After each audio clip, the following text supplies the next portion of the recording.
In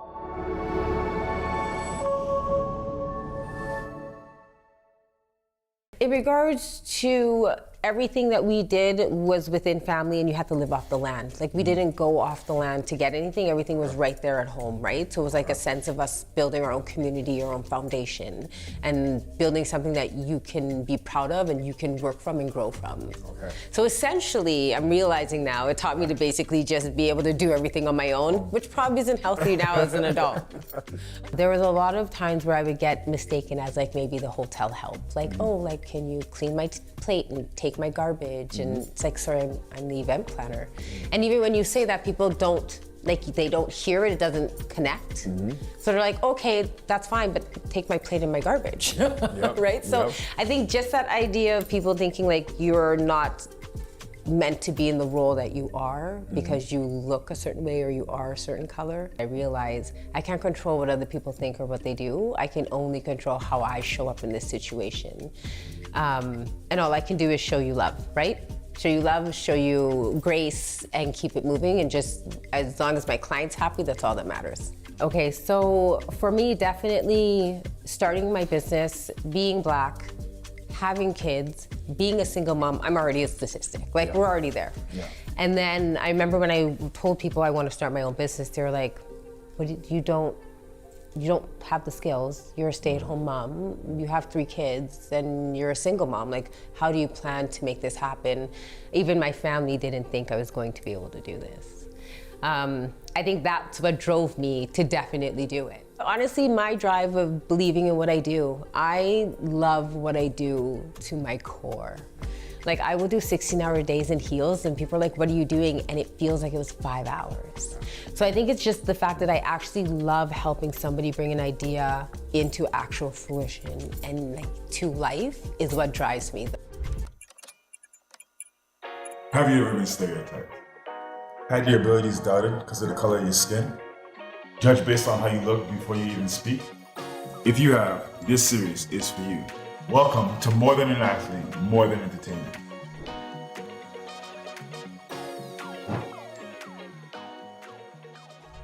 We are back with another episode of More Than an Athlete, More Than Entertainer, debunking the stereotype.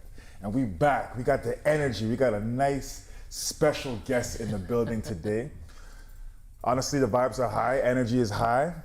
I'm not even gonna hold it back from you guys for too long. I'm gonna jump right into it. We are gonna talk to Jasmine Duncan today. Now, Jasmine, okay? So I'm gonna get you to introduce yourself to the people. Now I want you to brag a little bit, right? This is the moment right now where if you had collars, I would tell you pop your collar. Okay. But we have it off the shoulder, so you're just off the shoulder. Ah, there we go. Okay, so Jasmine, tell the people who you are and what you do. And don't be shy, I'm telling you to brag. Gosh, okay, bragging is hard for you. I'm gonna try my best here. Okay, so I am first off, I'm a mother to 3 beautiful, amazing daughters. And I also run my own event planning company here in Edmonton, Alberta. We do all things nonprofit, corporate, social engagements, anything but weddings. Okay, anything but weddings. Anything but weddings. Okay, all right. So Jasmine, event planner with her own event planning business. Correct. Mother to 3 beautiful daughters. Yes. Okay, perfect. So, Jasmine, tell me a little bit about, without the titles. Okay. Who are you? Who is Jasmine without the titles? Oh, without the titles. Okay.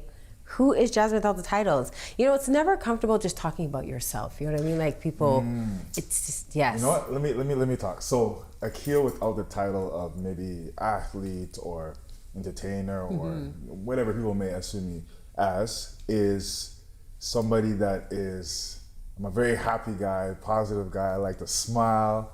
I like to enjoy myself. I like to be goofy. I'm a goofy person. Yeah. So you'll probably see throughout the interview that I might be cracking a jokes or make something with Bobby T. I would say that somebody that is God-fearing or tries my best to be, and somebody that wants to always improve. Oh, I love that. That's how I would describe myself. Okay.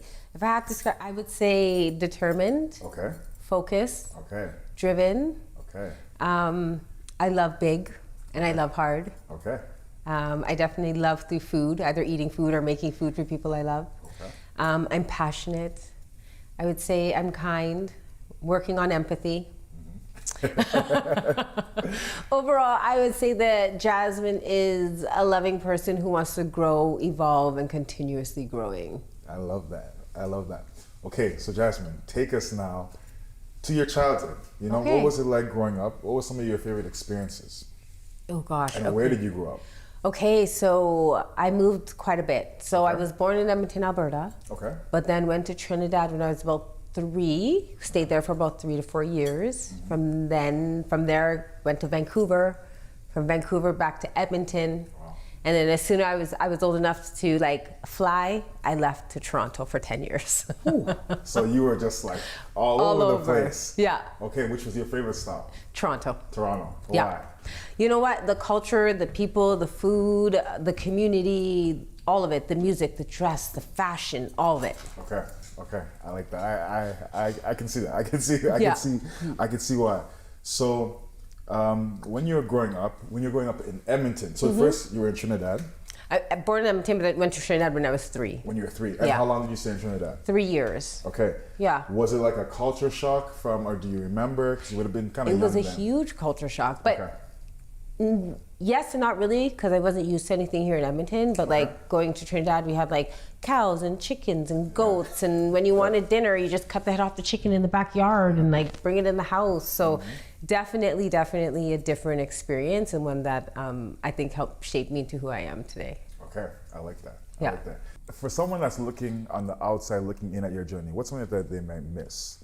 Like, for example, for me, so people tell me that I'm very charismatic, I get along well with people, I connect well with people. But what they might not realize is I wasn't born that way. My experiences that I had or that I dealt with shaped me to be that way. Yeah.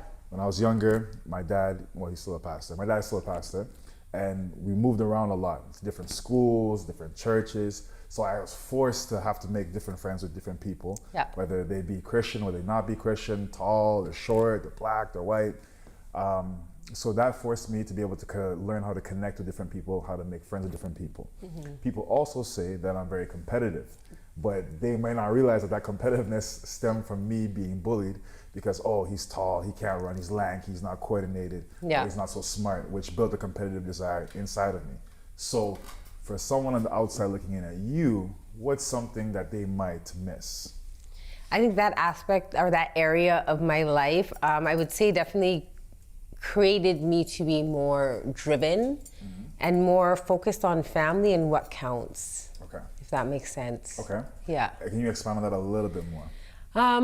In regards to everything that we did was within family and you had to live off the land. Like we didn't go off the land to get anything. Everything was right there at home, right? So it was like a sense of us building our own community, our own foundation, and building something that you can be proud of and you can work from and grow from. Okay. So essentially, I'm realizing now, it taught me to basically just be able to do everything on my own, which probably isn't healthy now as an adult. But you're very independent though. Very independent, and you get stuff done. extremely independent. Okay. Yeah. That's not an entirely bad thing. No, it's not. It's not a bad thing at all. So, okay. So, to get to the point that you are now today, kind of took me on your path, your journey. So, you were born in Edmonton, Yep. went to Trinidad, Yeah. then came back, Yeah. then went to Toronto. Yes. Okay. Take me through some of your experiences throughout that whole process and to the journey to where you got till now. To where I am now. Oh my goodness. And actually, before that, when you were younger, was there something that you used to do or that you were involved in? Whether it be a sport, whether it be something else, a creative pursuit? I was involved in a lot of things, but the one thing that stuck was dancing. Okay. Yes. Like what kind of dancing? African and Caribbean. Okay, Yeah, from okay. the time I was about 7. Okay. But also within that group, we also did all different things. We did Ukrainian, we did East Indian, so we did Okay. multicultural, many different levels of dance. I guess you probably benefited from being in Canada with so many different cultures. Yes. Okay. Okay. Is there a favorite? Well, okay. The African and the Caribbean was the That's a favorite. Okay, fair. Yeah, okay, that's Anything with soca, no. Yeah, fair. Fair. Okay, and so now from that, was that something that you wanted to do long term? Yes, my goal was to open my own dance studio, become a backup dancer for Janet Jackson, and just live my life happily. That was the goal. Okay. Yeah. Okay. All right. So now, like I said, so you started in Edmonton, went to Trinidad, from Trinidad back to Edmonton, and then to Toronto. Started your own event planning company. Take us through your journey to where you are now. Like, how did you get here? Ooh, okay, so Sorry. No, go ahead. And were there any obstacles or barriers along the way? Oh gosh, so many obstacles and barriers. So like I said, wanted to do dancing, wanted to be, own a dance studio, backup dancer, travel, all the things. And then I ended up getting pregnant with my first child. And I was like, that's okay, I'm gonna push through. Yeah. I'm gonna do this, I'm gonna do it anyways. And then got pregnant with my second child like 18 months after the first. So I was like, okay, obviously not an option. So from there, I just dug my heels into parenting. Okay. And I was just a parent for a long time. Once the kids got older and I felt like I had a good hang on things, and I was like, okay, I need to do something with my life. And having that background in production with the event or with the dancing helped me realize that I love logistics, that I love putting things together and seeing them through fruition until the end. Okay. And so I started dabbling in event planning. Okay. At first, when you started dabbling in event planning, was it like mostly like dance events or events around music because that's something that you're passionate about, or? No, it started out with children's events. So anything, because my kids were younger, I wanted to do things that I can bring them to work with me. So definitely started within the children realm. Like we would do children dances where we'd rent out a dance studio. One room would be a game room, one would be a dance room, one would be a room for just the parents. So the parents could come chill, drop off your kids, everybody's winning. So that was kind of like where we started when it came to events. Okay. Yeah. And just like, okay, so I know you now, so you had this plan, you're gonna back up dance for Janet Jackson, and you had your own dance studio, everything was gonna be lit, right? But things changed. Was there any like remorse, regret in that decision, or? I wouldn't say remorse or regret, definitely some sadness or just that reality check of like, what is the best way to move forward here? Now that I do have children, I brought little humans into this world, like they come first before anything else. So my passions and the things I love just had to take a back. Yeah. Okay, so there was definitely a shift. 100%. Okay, and so along this journey, what's a barrier that you would have kind of faced? In regards to just planning events? In regards to planning events, growing the business, growing up, anything. Well, growing up in Alberta was not always the easiest. I remember being in high school, we had 800 students, and I think there was like 12 kids of color. Oh, wow. Not black kids, just kids of color. If I could say, then black kids. Okay, okay, black kids. For sure. Okay. So there wasn't that many. So I think that was also a barrier, just not knowing or seeing other people that look like you, right? And always being pigeonholed into a certain thing. Well, you must sing, or you must rap, you must dance, you run track, right? And if you don't do those things, then they're like, oh, well, what do you do? Yeah. And how did you, was there anyone, maybe like in your close proximity, a father, mom, cousin, that was doing anything that was maybe outside of those stereotypes to know that this is possible? Not that I can think of offhand. Not that I can think of offhand. Okay. So, going on from that now, has there ever been a time when you've been doubted, whether it's on your ability or your capabilities have been doubted? So for example, because of how you look or your identity. So for example, like I was mentioning earlier, many times people, because I was tall and I was big, people would automatically assume that I wasn't athletic, or I was very uncoordinated, or that I wasn't intelligent. So I had to prove many times to people, not even to people, but to myself first, that I could do those things. I knew, but people always assume because of how I looked. Was there a time where that happened to you? When I started event planning, especially in the beginning phases where I was just starting and I wasn't as confident in what I was doing because I was still learning, there was a lot of times where I would get mistaken as like maybe the hotel help. Like, oh, like, can you clean my plate and take my garbage? And it's like, sorry, I'm the event planner. And even when you say that, people don't, like, they don't hear it, it doesn't connect. So they're like, okay, that's fine, but take my plate and my garbage, right? So I think just that idea of people thinking like you're not meant to be in the role that you are because you look a certain way or you are a certain color, especially growing up in Edmonton, Alberta. And that actually leads us into our little game here. Okay. So, Jasmine, I know you did dance, right? But we're gonna call on some other athletic abilities right now. Basketball was not one of them, but we're here. But we're here. So right now, we're gonna play a little game. So in this cup, we have some stereotypes that you would have encountered. Okay. Right? We're gonna shake them up and you're gonna choose one of these stereotypes and you are going to shoot it into this basket. Okay. Now, if you don't make this basket, this stereotype is not broken. Okay. So then we can't talk about it. Okay. But I have lots of faith in you. Okay, perfect. Let's see. Okay. Does that count? Wait, I feel like that counts. You know what? It went in the side. I'm not gonna lie. It didn't go in the hoop. I thought it went in the hoop. So we have to do replay. Replay. So let's see. Just to help take care of my dishes, something we just talked about. Yeah. So let's expand a little bit more on that. Okay, so that experience that you had, where you were mistaken for the help, how did you feel at that time? I guess a little bit embarrassed. I felt very unseen. It made me feel very small in that moment. Okay. Yeah. And how did you kind of deal with that? Like, what was your reaction? Because especially if I was planning the event and you might be sitting in the back. You might be sitting in the back, like somewhere where no one can see you. Yeah. You know? So, but I know, like, this is something that I've learned in my own experiences, dealing with being stereotyped, is that I have to, at the end of the day, I have to be able to have emotional intelligence, to be able to control my emotions and not let somebody else get a rise out of me or let something that somebody says control me or get a certain reaction out of me. Yeah. So how did you handle that situation? And how do you handle those situations if they continue to happen now?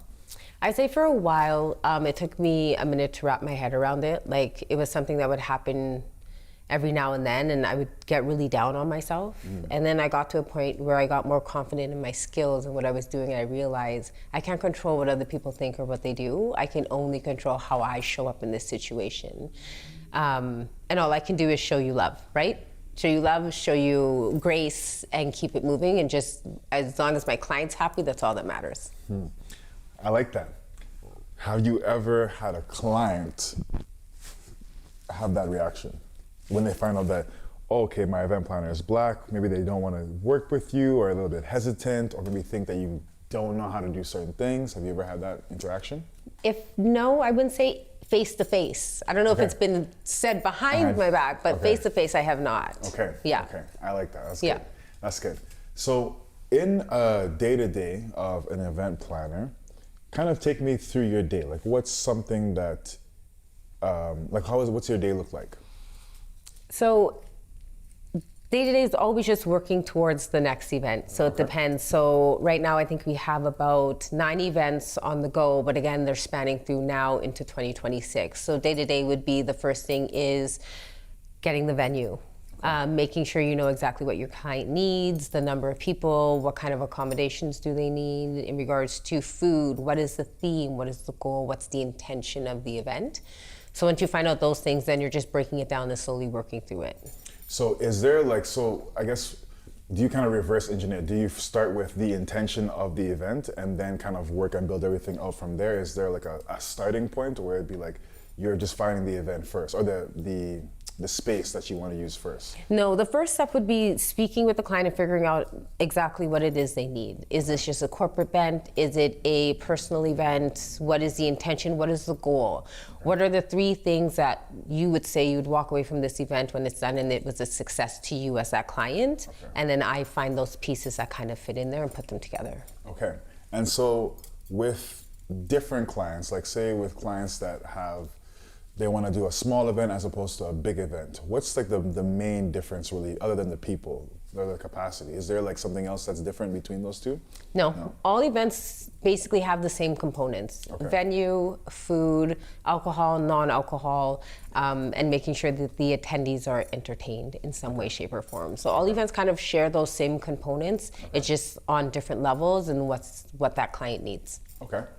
And so what is something that you wish that more Black youth knew about your career, about your profession? That it's not as hard as it looks. Okay. Okay. I think I get that speaking with some of the Black youth in the community. They think like, oh, well, how do you get to that point where you have 500 people in a room and you know what's happening? And I think the biggest thing is just taking small steps, finding people you can talk to, do your research, YouTube, Google, they're great. We have ChatGPT and AI now, like you can basically find anything out. But outside of that, it's just like anything else, you learn it one step at a time and build on it as you grow. Okay. And what would you say is the most, I guess, valuable skill to have as an event planner, if you could niche it down to one thing? Gosh, what is the most valuable skill? Patience. I was thinking that. I was thinking that, dealing with all these, you know what? So I'm gonna expand on this. Okay. So I find that planning events or doing things where you have to rely on other people is very difficult. It's something that I learned throughout the podcast, whether we're for a guest or, you know, like just getting everything in order. Some people might agree and then last minute they might back out. Yeah. Right? And then it's hard because then it sets everything back, right? Bobby T might be already set up and then we have to make a whole change. Yeah. So how is it, I'm imagining an event, there's like the sound guy, you know, the Dave Chappelle sound guy. There's the sound guy, right? There's maybe the lights guy, the camera guy. Like how do you manage all of these personalities who may have their own agenda of how they want the event to look like? Oh, well, I don't care what Jasmine thinks. I just came to take pictures. I just came to take video. How do you kind of manage all of those things and make them cohesive? I look at them as all separate things. I don't look at them as one thing. So my AV and tech is my AV and tech. Okay. This is the goal and the vision that my client needs. Here's your shot list. Here's your must-to-dos. Here's exactly what I need from you during this event. So I think it's just kind of split up even with your photographer. And then I think it's also a lot of touch points. So like we're walking the venue together. If I'm doing a venue walkthrough, my AV's coming, my photographer's coming, my videographer's coming. We're all doing this walkthrough together. Meeting with the client prior to, and just having very clear standards and very, very clear communication, whether that's not the best communication or like, you know, it's either way, just as long as there's communication moving forward. Okay. Yeah. Okay, so having clear communication and communicating throughout the whole event, because I think things obviously will happen. So, if something goes off plan, for example, because I know every time I make a plan, it usually never goes according to plan. Something happens as a snack. So when something goes wrong in your event, right? What is your first thought process? Is it panic? Is it okay? How can I fix this? What's the thought process? It's different. As soon as something goes like absolutely awry or wrong during an event, I get this oddly silent calm that happens in my brain. And it's just kind of like, well, how do we fix this? And then you think of plan A, B, and C. You fix it if you need to in the time and then bring it to your client, or if you have time, you bring it to your client first and be like, this is the problem, but these are the solutions. Which one do you want to move forward with? So it's just always being that one step ahead. But again, as you're planning this event from the day that you start to the end, you're seeing all these little loopholes and you're seeing all these places where you can have issues that you try to plug before you get there. Okay, so you kind of have you kind of put some things in place just in case these things happen, some safety Yes. measures, I guess, or Yeah. precautions. Okay. Is in the event planning space, are Black people represented fairly, do you think, or visibly? I would say in Alberta, I would say no. I would say if we're looking at the States, Toronto, yes. I find like there's a lot more event planners of color, like in Toronto in the States, but I find in Alberta, not that I'm aware of. I know a handful, but not too many. Why do you think that is? Is it because they don't know, they're not interested in it, or like there's just not enough people that they see that looks like them in that space? I think it's a little bit of, I think when people think event planners, they automatically think weddings. So even when I say an event planner, people are like, oh, weddings. And the first thing I say is I don't do weddings. And I think people who want to come into this industry don't necessarily want to do weddings, right, all the time. So I think that could be a big misconception about the event planning world, that you have to also be a wedding planner. Okay, so let's dispel that misconception, because we're out here dispelling stereotypes, misconceptions, all that. So let's dispel that stereotype. What types of events? It's something that we touched on briefly before at the start. What type of events are there? There's weddings, there's maybe corporate events, non-corporate events. Like what type of events are there? There's, like you said, weddings, there's corporate, there's nonprofit, there's social engagements. Those could be things like networking events or fashion shows or galas, things along those lines. But those kind of seem to be the main ones. So like your social engagements, your nonprofit or your corporate, and then your weddings. Okay, and what's really what's really the difference between kind of each one, if it's just like one thing, I guess, that makes them kind of different? The emotional attachment, maybe? Okay. Yeah, because I find the wedding is very close to your heart. It's very emotionally driven, where a corporate event is more like to-do list, get it off the list, kind of purpose-driven, yeah. Okay. And so, the type of what kind of a flexibility do you have, like, or work-life balance do you have? You have 3 beautiful kids, right? I do. So how is there like the work balance? Because the event, it's gotta happen. There's probably a lot that takes place leading up to the event. There is. Checking in, like I'll just do a little small podcast and there's a lot, right? Yeah. So I imagine an event where maybe there's not 500 people, there's maybe like 1,000 people. Yeah. How you kind of balance both? Like kid personal life and work life. I'm very blessed that I've made it to a point where I get to work from home. Okay. But I'm not gonna lie, from the time my kids were little, I made it at a point to work from home or to be home with my kids every day. So like dropping them off to school, picking them up, they didn't do daycares, they didn't do day homes, they did nothing. So I think my work-life balance is, I personally love it because I get to be home most of the time, and then I'm gone on the weekends if I have an event. And even when the kids were younger, they would come with me. They would do setups, tear downs, they'd lay linens, they'd chair covers, everything you can imagine.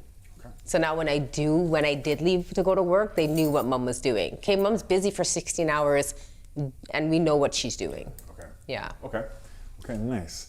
And I'm sure that's a very cool thing to be able to work with your kids too. It is. Yeah. It is. And I think it helps them because I remember growing up and my mom I was a kid and my mom went to work, but I never knew what she did. I just know she went to this place and she didn't come home for 8 hours.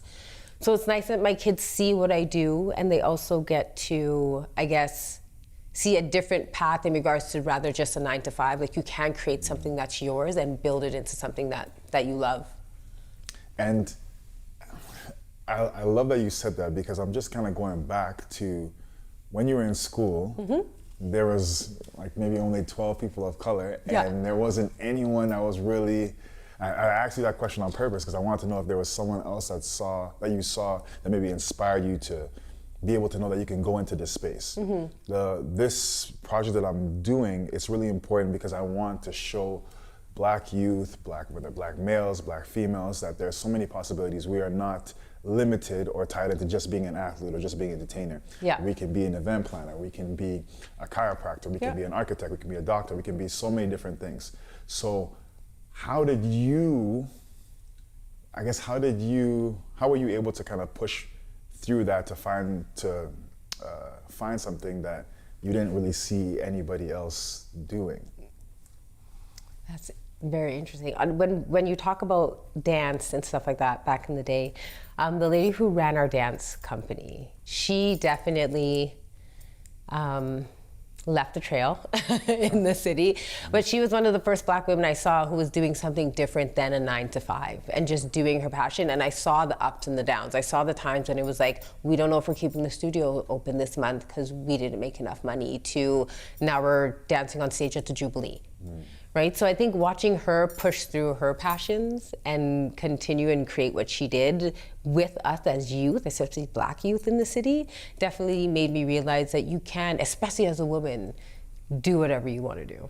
I love that. I love that, because that lady was able to inspire you by seeing her her push through and to seeing her do what she was doing. That was able to inspire you, and then hopefully in this interview you can inspire someone else who might want to go into event planning, who might just want to be more than what they are right now. Yeah. So I really like that. Speaking of as a woman, so what, as a Black entrepreneur or a mompreneur and event producer or planner, just as a Black woman entrepreneur in general, what are some assumptions that you think that you face or that other Black women face as being a Black female entrepreneur within, just in Edmonton or in the world in general? Oh, that's a tricky one. Okay, so for me, definitely starting my business, being Black, having kids, being a single mom, I'm already a statistic. Like, we're already there. Yeah. And then I remember when I told people I want to start my own business, they were like, "What? You don't have the skills. You're a stay-at-home mom. You have 3 kids, and you're a single mom. Like, how do you plan to make this happen?" Even my family didn't think I was going to be able to do this. I think that's what drove me to definitely do it. Yeah. I feel like that usually happens, like, it's funny. I feel like that usually happens, like, you say something to your family, you're excited, you know, like, oh, you tell them your plan, your goal. Yeah. You're like, okay. And then, like, they don't really support you until you're either successful in that thing. And they're like, oh, I always believed in you. I knew you were gonna make it, but, you know. So how are you, because for me personally, sometimes it was hard for me to tell my family what I want to do, because sometimes they didn't believe in me, and I hold that relationship so dear that it really tears me down when they say, oh, like, they don't have faith in my dream or my goal. They don't see it the same way I do. Sometimes that's really, really hard for me because of the relationship, the proximity of our relationship. Yeah. So was that a thing for you, and how were you able to kind of push past that or look past that?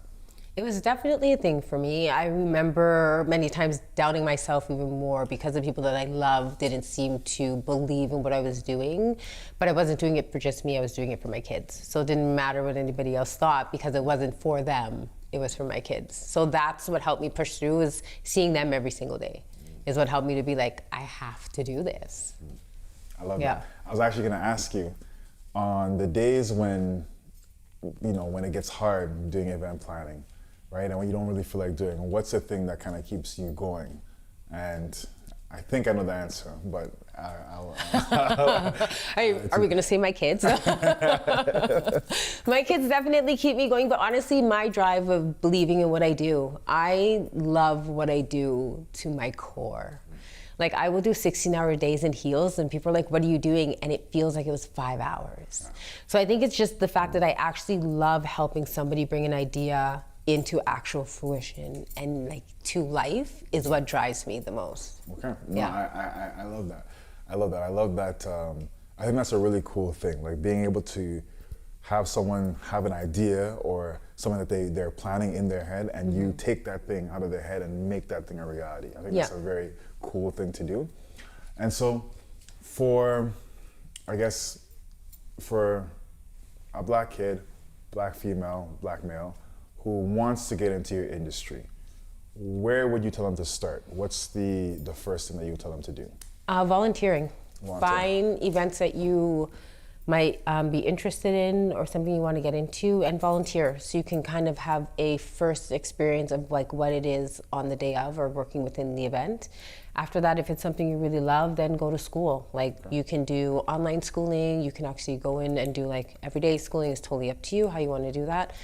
And then you choose whether you want to start your own business or if you want to work for somebody, right? So it's kind of just depending on which route you'd like to move forward in. Okay, I didn't actually know that there was schooling for that. Yeah. So where, like, is it a event planning like degree? Is it a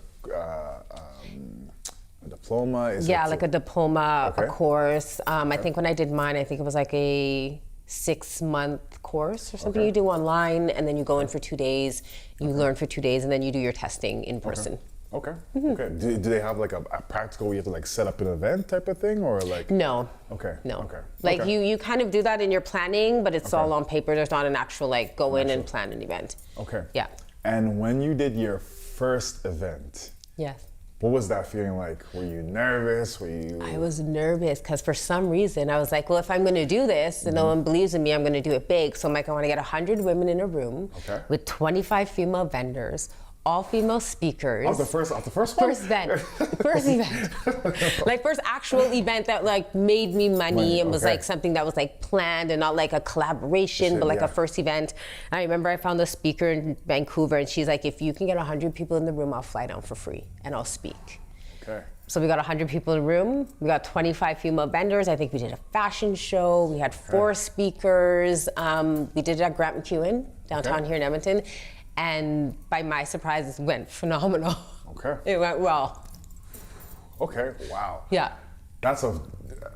Okay, so when you get that money in your account, when that little bit of money comes into your account, how Yeah. are you feeling now? That's your first event, you made money. So you're like, okay, is this like?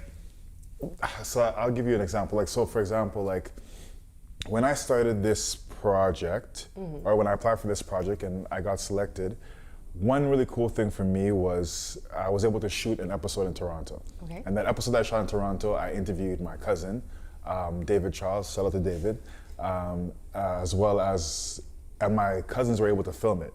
So my cousin has a film company, Devon, and so he was able to film it. Okay. So I was able to like hire my family to do that. And to me, that was like another level of success. I'm like, okay, this is cool because I didn't know that this was actually something that was possible. Yeah. Now me actually doing this, I've achieved a level of success that I want to repeat. Yeah. For you, when you first got that little bit of money now into your account after this event, what was the feeling? Like, did it change your definition now of success? Like, did that? I wouldn't say it changed my definition of success, but it definitely showed me that this is possible. Like you're moving in the right direction. Okay. It's possible. Just keep going and get more focused on exactly what you want to do. Okay. Okay. Yeah. So more focus now, and then I guess kind of maybe locking in a little bit more to how you can kind of be more efficient. On how you Right? Like this works, like, right? Like when you sell door-to-door vacuums and you finally sell one, you're like, oh, okay, I can do this. And then you're, okay, the excitement. Okay. Okay. And so now, kind of looking back a little bit, so if you could talk to your 15-year-old Jasmine, Oh, jeez. Okay. what would you tell her? What would your advice to her be? First thought was stay away from boys. First thought. But I'm a mom of 3 girls. I think the first thought would be don't worry so much about what other people think about you and ground yourself in the foundation of what you think about you. I'm gonna stop you on that. So I love that. I think that's a very, especially in this project, I think that's a very key thing because lots of the times we have that stereotype thrust upon us, whether it be you're an athlete, you're an entertainer, you're the help, you have that stereotype thrown on you, and sometimes we take that stereotype. Yep. We just become that stereotype. Well, okay, well, I guess I am supposed to be an athlete, or I am supposed to be an entertainer, or maybe I am the help, right? So I think that's a really, really, really nice lesson that you learned. When did you learn that? I think I'm continuously learning it. Continuously learning it. Okay, I like that. But I would say probably when I got to my late 30s and 40s, I found is when I really felt like I started to settle in and ground into who I am as a person. Okay, and not worry so much about the opinions of other people. Yeah. Yeah, I think when you get to that stage when you don't care about what people think, it's like another level. It's a new level unlocked. A new level. It's like a new Mario level unlocked. Exactly. Yes. I agree. Okay. And so, okay, so your message to your 15-year-old self. Okay. And what is something that is there anything that you would do a little bit differently? I feel like I wouldn't go back and change anything because I'm here now. So I would say no. Okay, I like that. I like that. And is there someone, well, I think we kind of might have mentioned this, but is there someone in your community that inspired you, that would have helped shape you into the person that you are today? Well, definitely my first dance teacher. Yeah. Who is Charlene Thomas. Shout out to Charlene Thomas. Shout out to Charlene Thomas.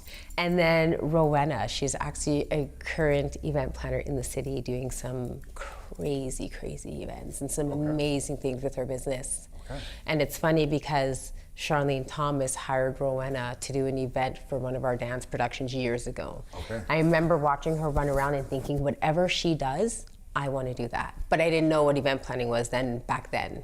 It didn't clue into like a decade later what she was doing. But those are two women that inspired me without knowing they were inspiring me, just by following their own dreams. Okay, I love that. And so if you could, is there anything about your culture that influenced who you are today? Well, or shaped how you do events? Oh, okay. Anything about my culture shaped who I am today? Well, definitely dance. Caribbean dance, especially I'm from Trinidad, like we did a lot of soca, a lot of, calypso, a lot of live drumming. So that definitely shaped who I am today, 100%. It also taught me to add spice to everything, even when it comes to events. That's spice to everything. That is a very Trini thing. It's a very Trini thing. No, so I was gonna ask you that. Like, is there like a, okay, for example, when I'm doing the podcast, right? No one can replicate me, or who I am, and maybe my charisma or how I am, or how I interact with people, right? So that's a unique thing to me. What's the unique, is there like a unique, like a flavor or not a flavor, like a thing that you add to your, like a signature at an event? Maybe. At an event? I wouldn't say a signature thing that other people would know, or like a signature move or something. But I would say for my events, there's one thing that I'm very meticulous. I'm a very meticulous person, and for some reason, I love to manage chaos. Okay. And all events, no matter how much you plan, will always be just managing chaos.